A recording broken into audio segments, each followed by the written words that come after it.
asalaamaaleykum mbokki patriote yi gars yi ñu ngi ziar ñëpp di béggee ñëpp di ñaanal ñëpp jàmm di ko ñaanal suñu bopp di ñaanal Sénégal yàlla suñu borom defal leen jàmm defal ñu ko di ñaanal président Ousmane Sonko yàlla defal ko jàmm également defal ko bépp mbokku patriote. Bon gars yi aujourd'hui je vais répondre vite fait dañu waxtaan je vais répondre vite fait à quelques questions yoo xam ni laaj nañ ma on va discuter d'autres choses aussi. Première question bi mooy dañ ma ne question bi revenir na presque 18 fois durant une semaine mooy vidéo bi nga xam ni ay Fatmata Ndiaye Caga Tampi ak Tange Góor Jigéen ak ce chômeur de Momo xaw ma tam mu nekkoon lëndëmal askan wi lëndëmal TV gis ngeen nee nañ Adji Sarr dafa yor bomb maanaam vidéo bu doy waar dama leen wax gis ngeen dama leen jox 5 indices yoo xam ni ba 6 moo wane ni amuñu benn vidéo man si indices yooyu support maanaam tënkuwuma ci pour gëm président Ousmane Sonko pour gëm ni lépp complot la ñun dépassé nañ foofu mais pour ñi nga xam ni peut-être neex nañoo influencer laay waxal. premier bi mooy Baye Mbaye MC dafa génn expliquer ne Mamour Diallo ak ñenn ñeeg ñooñu nañu bàyyi seen caaxaan yi moom xam na lépp am na lu bëri te bàyyi doomu jàmbur nañ ñëw wax dëgg bi ñu toog te mu bàyyi doomu jàmbur lan moo tax Baye Mbaye MC waxalu Ousmane Sonko parce que dafa xam ni fen yi si ñee la féete bon Baye Mbaye MC xam ngeen ñëpp xam nañ ni nee na Adji Sarr taalibeem la te am na contact ak direct Adji Sarr nga xam ne Adji Sarr ñu gis ko yombul ku ñu wóolul doo ko gis te sooy wax ak moom gars yi dañuy toog di leen déglu téléphone du dugg dara du dugg il est minutieusement surveillé Baye Mbaye MC nag dafa il a été intelligent parce que xam na ni crédibilité moo gën xaalis bu ñu ko mën a jox bon même soo fekkee am na ay motivation d'argent du ma dugg ci loolu comme ni ma ko waxee Baye Mbaye MC dafa ni Adji Sarr bi problème bu commencé mu gis affaire bi tak dafa ne Adji Sarr taalibeem la am na ci benn intérêt bu mu ci xëcc ci loolu mais Adji Sarr taalibeem la mu ne Adji Sarr taalibe Baye Niass la te su la wayalee Baye da ngay sa yaram day daw foofu dafa bëggoon wan ni état bi je suis avec Adji Sarr looloo ko may buntu pour mu ñëw dugg pour mu ñëw mën a am accès ci Adji Sarr Adji Sarr def ko sëriñam wóolu ko parce que xam ngeen ne Baye Mbaye MC Adji Sarr jox na ko ay audio confié ko moo tax mu mën a toog ne xam na lu bëri te Mamour Diallo na ñëw toog mais est-ce que yaakaar ngeen ne Adji Sarr bi mu koy jox la moo tax mu jox ko ay audio te joxu ko vidéo Adji Sarr daf ko jox li mu yaakaar lépp pour mu téel ko parce que Baye Mbaye MC laaj na Adji Sarr wax ma dëgg bi ndax maay sa sëriñ Adji Sarr wax ko dëgg bi jox ko ay audio kon Adji Sarr la moo tax su ko joxee dëgg bi rek ça veut dire que vidéo amul su amoon vidéo kon dëgg bi Baye Mbaye MC di woo ñoom Mamour Diallo pour ñu def ko kon loolu du ko wax kon vidéo bi lay jël kon instrument c'est-à-dire que loolu premier indice vidéo amul. Deuxième bi mooy assemblée nationale bi problème bi amee pour ñu lever immunité parlementaire bu Ousmane Sonko da leen a jaral ñu dem wuti ay photo collecter ay photo support d'image ay photo yoo xam ni ça n'a rien à voir avec Sweet Beauté ay photo yoo xam ay prostituées lañ ñi ay stripteaseuses ñi ay photo yi nekk yeneen salon de massage boo yoo xam ni ils étaient presque nus pour wane ni la Sweet Beauté c'est une maison de proxénétisme maison boo xam ne ay prostituées ñoo fa nekk pour boole ak PV bi dem nañ sax ba jël benn photo boo xam ni dafa am kanamu Ousmane Sonko ñu monté ko jël kanamu benn jigéen boo xam ne kanamu Adji Sarr lañ ci def Ousmane Sonko tëdd ci kawam photo boobu gars yi génnal leen ko tegal leen ko waaye léegi kii jël benn photo porno monté ci kii jàmbur nga deen kooku su amoon vidéo boo xam ni dëgg la te ki la gën a sonal ki ngeen gën a bañ ci assemblée muy Ousmane Sonko nga deen doo leen def capture d'image vidéo bi pour génn ko pour boole ko ak PV bi pour mën a détruire Ousmane Sonko saa ku yor lu légal doo indi ay fals troisième bi mooy wax dëgg yàlla nga jël ku mel ni Doro Gueye ak ñoom Iliman Lam ak tout cette oligarchie bi nga xam ni wax dëgg yàlla ñoom ñooy les blanchisseurs d'argent de la famille Faye Sall ñoom ñooy ñi nga xam ni ay Amadou Sall doomu Macky Sall ay Iliman Lam mooy prête nom lu leer laa la wax parce que am na benn problème bu fa amoon ak expert auto mais la totalité des voitures man am Amadou Sall moo ko moom ñu soulever benn problème bu mu kii ba gars yi na Amadou Sall fu mu jëlee auto expert auto Pape Samba mi nga xam moo ko moom mi nga xam ne moom moo doon problème bi le lendemain bi problème amee dañoo vider auto yëpp biir expert auto man dem naa wa foofu bi ñu viré expert auto Pape Samba génnaat ne non moom musul am ak benn relation ak Amadou Sall nous on est dofuñu pour wan leen lobby boobu noonu rek pour me revenir ay Doro Gueye nga xam ni dafa jël ay nit di leen fay pour ñuy saaga Ousmane Sonko parce que jël na xaalis jox ko Californie muy saaga Fatmata Ndiaye Fouta Tampi temps yi amoon na fi problème ba ne wax dëgg yàlla na ko Marème Faye Sall dimbali parce que dafa leboon benn oto di sagal boppam mais ñi ngi ko issué ñëw na ñu ngi waa jël oto bi Doro Gueye il lui a payé ça fayal ko appartement ay Iliman Lam la même chose ay Tandia gars yi ñoo nekk seen ginnaaw Leral TV gars yi noonu businessman yooyu noonu les soi-disant businessman nga xam ne lépp ci état ay marché ay blanchisseur d'argent lañ ko teg ñoo nekk ci ginnaaw ay lëndëmal TV kon ñooñu nga dee ni ñooñu ñëpp lobby boobu noonu oligarchie boobu le soi-disant sax oligarchie nga xam ne amul lu ñu lekk lépp soo génnee xaalis bu lewul duñu dara ñooñu nga dee suñu amoon vidéo duñu lañ fay ñuy saaga dañ koy génne naqaral Ousmane Sonko détruire ko. quatrième bi mooy wax dëgg yàlla maître El Hadj Diouf quatrième indice bi ngeen jël ku mel ni maître El Hadj Diouf nga xam ni wax dëgg yàlla su fekkee ki gën a bañ Ousmane Sonko Sénégal moom la nan la nit ñu laqee sa kër nga gën a jàpp en nan la nit koo xam ni ñu lay gars yi di la tooñ loo wax ñu ne la violeur di dénaturer say image muy maître El Hadj Diouf nga en Ousmane Sonko ba ñëpp xam ko nga am ay vidéo nga xam ne Ousmane Sonko su waxee tey suba nga génn def conférence de presse te maître El Hadj Diouf mooy ki gën a jege Adji Sarr n'est-ce pas moom bokk na si nit ñoo xam ne heure bu ñu bëggee gis Adji Sarr gis ko parce que nag naa leen wax leen Adji Sarr bi ñëpp a koy gis dama leen waxoon François Hélène Gaye li muy fen ni yëpp photo wu naag papay Adji Sarr maa Birama Sarr photo wu naag maamu Adji Sarr photo wu naag ku nekk mais gisagoo leen photo wu ak Adji Sarr man boo gisaguma ko ku ko gis na ma kon mun na am mais gisaguma ko ça veut dire que amagul accès ak si moom keroog maa ngi dégg mu toog benn télé mu jekki-jekki ne Adji Sarr moo ko doon woo nii c'est pas vrai Adji Sarr musul woo en direct woote yi muy woo ki yëpp c'est des appels filtrés boo xam ne différé la c'est programmé lu leer laa leen wax c'est programmé mais contact direct bi la état bi nanguwul ak François Hélène Gaye xam nañ ni fenkat la xam nañ ni li mu bëgg mooy ava ci Adji Sarr mu wax ko ni affaire bi complot la naka te mu dem téye ko chantage gouvernement moo tax mënul am accès ci Adji Sarr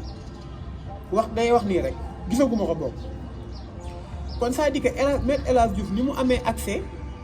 ci Adji Sarr ngeen deene ak ni mu eenee Ousmane Sonko su Adji Sarr amoon vidéo maître El Hadj Diouf dina taxaw di def ay conférence de presse bay ñaq day génn vidéo bi cinquième bi mooy état bi nag wax dëgg yàlla état du Sénégal nga xam ni ki leen gën a sonal mooy Ousmane Sonko koo xam ni dañuy activer xoolal def nañ ñaata yoon la ñu tëj affaire coronavirus ñu confiné ñu wala ñu ne par exemple rassemblement amul pour Ousmane Sonko bañ a dem ay nemmeeku tuur ñaata yoon la ñu activer ay dossiers yoo xam ni pour bañ a détruire Ousmane Sonko ñaata nit la ñuy fay pour ñu waxal Ousmane Sonko ñaata recherche la ñuy def pour xool Ousmane Sonko fan lañ ko mën a jaaree. ngeen deenu kooku su fekkoon am nañ vidéo dinañ xaar Ousmane Sonko ba mu leen di gagné local su leen local bi rëcc est-ce que dinañ xaar législative yi ñuy jël risque te génnewuñ vidéo yi détruire Ousmane Sonko wan ne kon da ngay fen kon ñi xalaat loolu pour man dañoo war a delloo seen xel. sixième bi mooy koo xam ne dañ la violé 6 fois wala 5 fois nee nga xamoo ñaata lañ la violé waaye koo xam ne dafa am film mun nañ la violé première fois bett la deuxième fois bi su ñuy ñëw di la violé soo amee film bi day nekk entre deuxième bi wala troisième bi par exemple soo filmé ba pare du am quatrième ak cinquième troisième deuxième film bi si deuxième viol wala troisième viol ngay dem yóbbu ko section de recherche pour ñu ñëw jàpp Ousmane Sonko preuve boobu c'est irréfutable kon bàyyi leen nit du xobu nawet baaxul ndox su ñëwee yóbbu la ngelaw su ñëwee yóbbu la kon loolu fa laay yem pour rassurer ñi nga xam ne rek ñoo naan ay vidéo yi ñuy wax ay ndax gëmoo ko affaire yooyu non non am na ñu ma naan mais la moo tax Ousmane Sonko ba léegi waxul ci affaire kii bi nu mu tuddati li mu demee mënul wax ni mu demee ci kii bi affaire yooyu mu jeex ma ne leen vraiment gars yi daal mooy loolu quoi parce que dama leen wax leen gis nga le président Ousmane Sonko c'est un génie mais le gars c'est un général Ousmane Sonko c'est un guide Ousmane Sonko c'est un dirigeant c'est-à-dire que fu ñu jëmale rek foofu la ndax biñ ko xamee ba léegi musuñu wax lu amul musuñu def loo xam ne dañ cee gisuñu ci njariñ ci réew mi xam Ousmane Sonko dafa réussir li Galilée daan wax nee na on ne peut rien apprendre aux gens on peut seulement les aider à découvrir qu'ils possèdent déjà en eux tout ce qu'il y a à apprendre nee na kenn mënul jàngal nit ñi dara li nga mun a jàngal nit ñi mooy nga wan leen ne lépp lu ñu bëgg a xam mi ngi ci ñoom Ousmane Sonko loolu la def ci ñun amul sens muy wax nan la demee ci biir parce que demee nu nenn comme y a pas de fait jarul mu ciy wax te li leen gën a tiital gars yi li leen gën a tiital mooy le fait que Ousmane Sonko ba léegi waxul nu mu demee waxu ci biir affaire yi au dans le fond moo tiital procureur moo tiital juge d'instruction moo tiital ñi nga xam ne ñi ngi ci kii bi kon ça dit que Khalil Gibran moo ko wax nee na il y a un moment où les mots s'usent et le silence commence à raconter nee na dafa am moment yoo xam ni ay baat day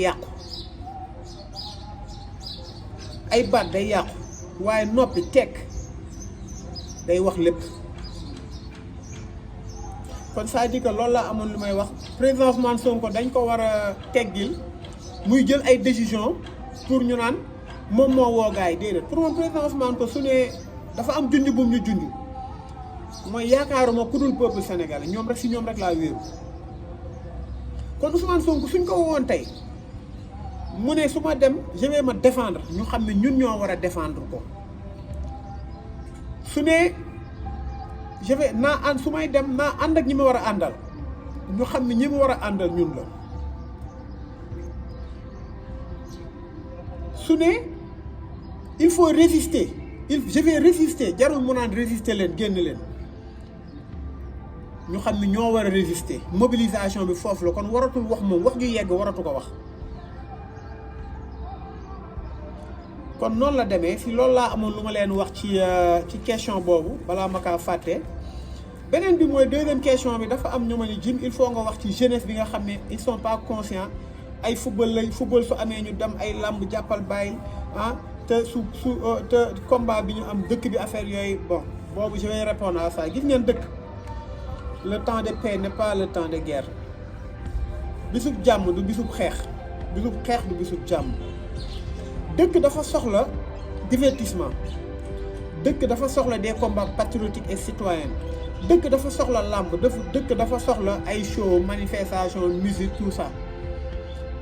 il faut pas ngeen associer tout il faut pas impliquer tout le monde et tous les segments de la société dans un combat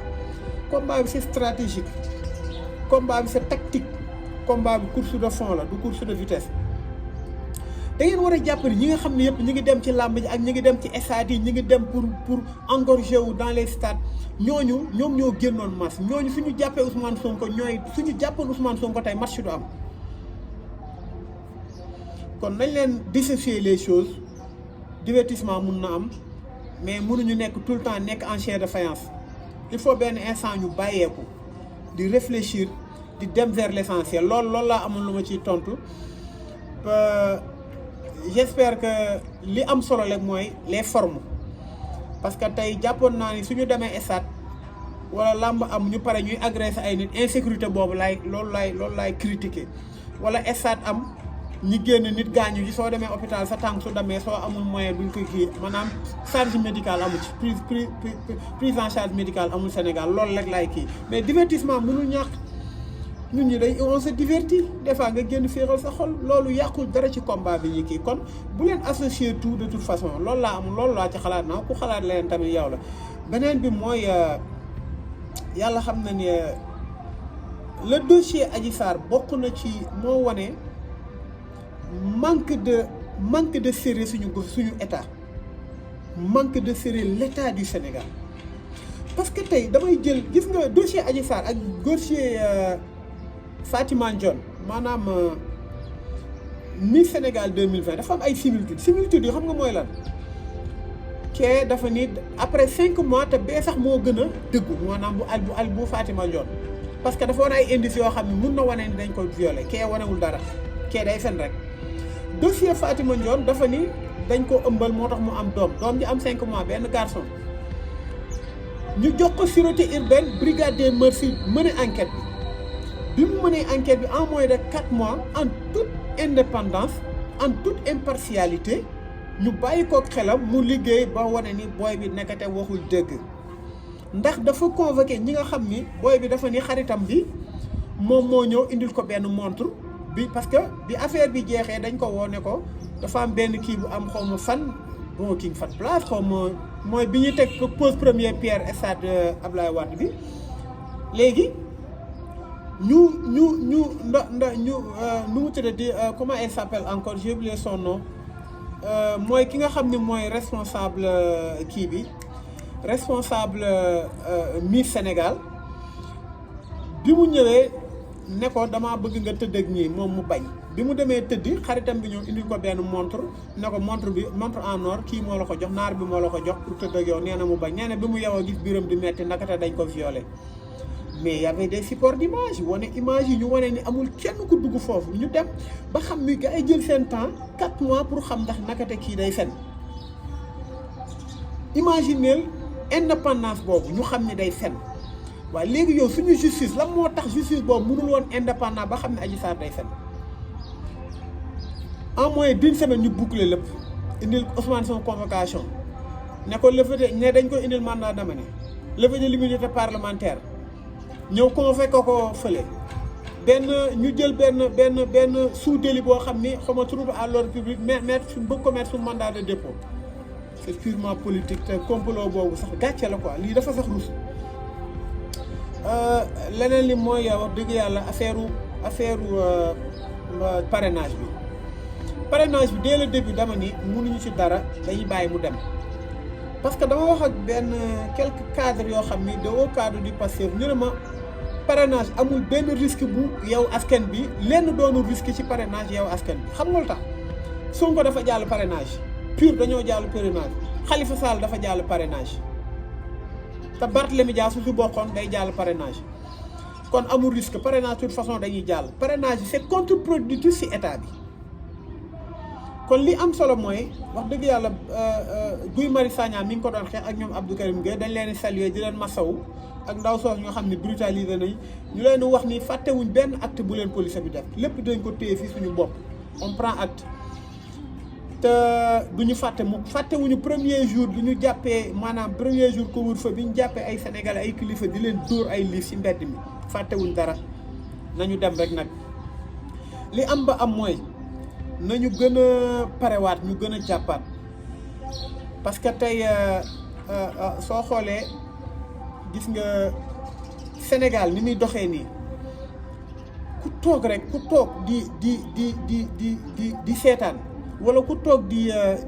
naan non affaire bi dina kii affaire yooyu non ëllëg dafa yeggagul ci yow Victor Hugo moo ko doon wax nee na c'est l'enfer des pauvres qui fait le paradis des riches suñu naqar ak suñu misère moom la ñenn ñi di jël di ko siimee seen maanaam seen àjjana yàlla xam na ko Martin Luther King nee na c'est lui qui accepte le mal sans lutter contre lui coopère avec lui nee na képp koo xam ni yaa ngi jël nga gis lu bon nga seetaan ko te xeexoo ak moom dangaa ànd ak moom tey lenn moo am ba am dëkk bi politiciens yi nga xam ne dañuy def tout pour nekk ci pouvoir bi suñu yeggee rek ay buur la ñuy doon dafa neex nag passeport diplomatique marché voyage fu la mënti neex ay privilège perversion maanaam suñu njiit yi ku ci nekk rek ku ci génn rek da ngay yéemu te billaay liñ leen xamal ak a bëri liñ leen xamal ñoom xam nañu liñ leen xamal dafa bëree trop liñ leen xamal du xaaj du jeex yàlla suñu borom moo ñu tiim tey da ngay jël ñoom ñëpp ku ci nekk xam nañu Sonko n'arrange pas l'oligarchie Sonko arrangé wu leen parce que xam nañu Sonko Ousmane Sonko su ñëwee lépp day jeex ay affaire caaxaan yi tagg kii ngay ñëw ay géwél ñëw ñu leen di jox ay millions ci ay caaxaan jël ay homme d'affaires yoo xam ne liggéeyul dara di leen def ay prête-noms di leen jox ay milliards ak ay marché pour ñu garder leen loolu day jeex Sénégal incha allah kon dañ leen continuer suñu xeex te ñu xam ni ku naan duma politique tamit li kii doon wax nu mu tuddati Machiavel nee na tout n'est pas politique mais la politique s'intéresse à tout nee na lépp du politique waaye politique dafa intéressé wu ci lépp dig rek lañ ñuy def ñaata at lañ ñuy dig di ñu nax Jacques Chirac nag wax na ko nee na les promesses n'engagent que ceux qui les reçoivent nee na ay dig ki nga xam ne moo koy gëm rek kooku affaire am la c'est-à-dire que ñoom noonu la ñuy doxee maa leen dig waaye defuma kon tey nañ leen gën a jugaat gën a parewaat te wax dëgg yàlla nañ leen exhorter primo votant yi li des ci dem jëli seen inscrire ñu dem inscrire nañ leen tirer le maximum de fiches de parrainage possible ñu commencé dugg ci dëkk bi wut ay parrainage gis nga foog ñu xam ne tey ñoo war a jox suñu dëkk ëllëg li nga xam ne moom lañ ciy gañe du ñun ñoo ciy jariñu waaye suñu génération future Einstein daan na ko wax nee na mu ne la valeur d'un homme c'est dans sa capacité à donner et non sa capacité à recevoir nee na li gën ci nit du li mu mënee jël waaye ni mu amee capacité boo xam ni day joxe kon nañ leen joxe lépp suñu peuple sénégalais loolu laa amoon ci li ci amoon importance mooy ñi nga xam ni wax dëgg yàlla yëpp dañuy inquiété wu parce que nee nañ ay vidéo mi ngi circulé jàppal bàyyil loolu yëpp ay fen la dara amu ci nañ leen gën a xam ni suñu destin ñun ñoo ko mën a téel suñu bopp kenn mënuñu ko téel gis nga le destin n'est pas une question de chance mais de choix maanaam li la yàlla tracé du chance moo koy kii mais ay choix yooyu jël la parce que y a des chemins yaay xool booy choisir nag te yàlla da lay junj dafa am ay révélation ci chemin yooyu ban chemin moo baax soo xoolee rek da nga koy gis overton ko di nga xam ban chemin moo baax président Ousmane Sonko dañoo dimbali te xalaat leen tey président Ousmane Sonko su fekkoon yàlla tegaluñ ko tey dëkk bi nan lay demee Macky Sall mi ngi fi arrogance mi ngi continuer ñi ngi continuer duñu ndax pétrole bi ñu ngi koy dilapider bay bi mi ngi metti ku yënguñu dóor la ku yënguñu tëj la Sénégal nekk ci buumu jaam bi kon tey France su jugee Mali su ko génnee France lay ñoo teg fa basam bloqué lépp Mali waaye Ousmane su xam na ni leen fi dese bëriwul te France xam na ni foog mu négocier tey ak ki nga xam ni moom la Sénégal bëgg te mënuñu ci moom dara parce que ñoo ko protéger parce que France xam na ni su bëggee am benn intérêt fii Sénégal day may jàmm Ousmane Sonko voire sax mu ñaanal ko sax mu nekk kii nga xam ne ku nekk dañ koy teg ci yoon gars yi ñu ngi ziar ñëpp di bëggee ñëpp di ñaanal ñëpp jàmm di ko ñaanal suñu bopp bu leen gëm ay vidéo ay fen la firnde yi ma leen jox man concerné ma parce que man gëw ma musuma gëm ni Ousmane Sonko il est blanc comme neige moo feuille bi ñoo yem kon yéen ñi nga xam ne peut-être lu ñëw ngeen xaw ko gëm mi ngi noonu soo leen ko étudier di ngeen xam lu ma gars yi ñu ngi ziar ñëpp di bëggee ñëpp wasalaam